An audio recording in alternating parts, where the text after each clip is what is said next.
is found in the dictionary between the words commotion and community. Many couples have experienced the commotion that has resulted from poor communication. Hopefully, they have also been blessed by the sense of community that develops when there is good communication. The idea of intimacy is at the very heart of the biblical concept of marriage. So intimate is the marriage relationship that the two are declared to become one flesh. Genesis chapter 2, verse 24. The word one in this verse is the same word used to describe God in Deuteronomy chapter 6, verse 4, which says, "Listen, Israel, the Lord our God, the Lord is one." The Hebrew word for one means composite unity, as opposed to absolute unity. In the case of God, it is three who are one. In the case of marriage, two who are one. Apparently, God's desire is that the marriage relationship be extremely intimate. Such intimacy will sustain a marriage relationship even in our modern world. How do we attain such intimacy in marriage? For the Christian, the answer grows out of the following assumptions. The lasting answers to marital growth are found in the Bible. Your relationship with God greatly enhances your marriage relationship. Communication is the primary vehicle by which two persons become one in the marriage relationship. Marital oneness does not mean that we lose our individuality. Sex was God's idea, thus, His guidelines are best. Sex is an important part of a growing marriage relationship.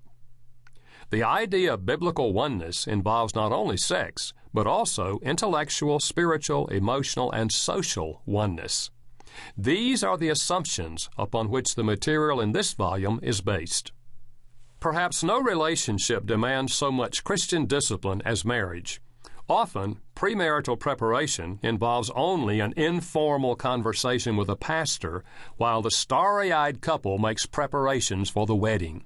The couple makes a lifetime commitment to share virtually every aspect of their lives with each other, but they are ill-prepared to do this.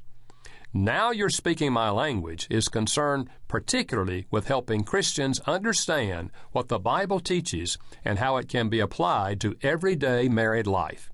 In this volume, we seek to address the following needs.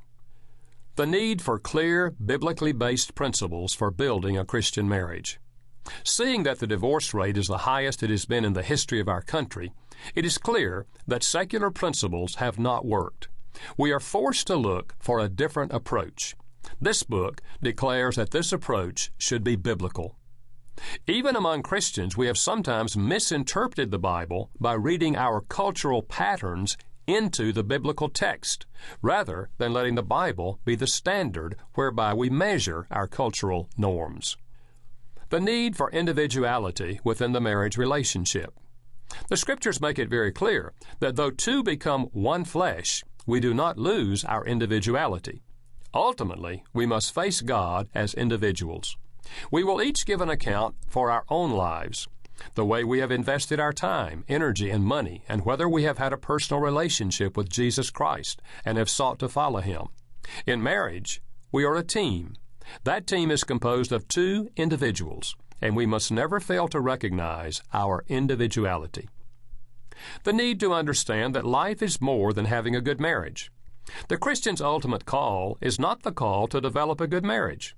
The Christian's call is to be a disciple of Jesus Christ. For many of us, at least a good portion of our adult lives will be spent in a marriage relationship.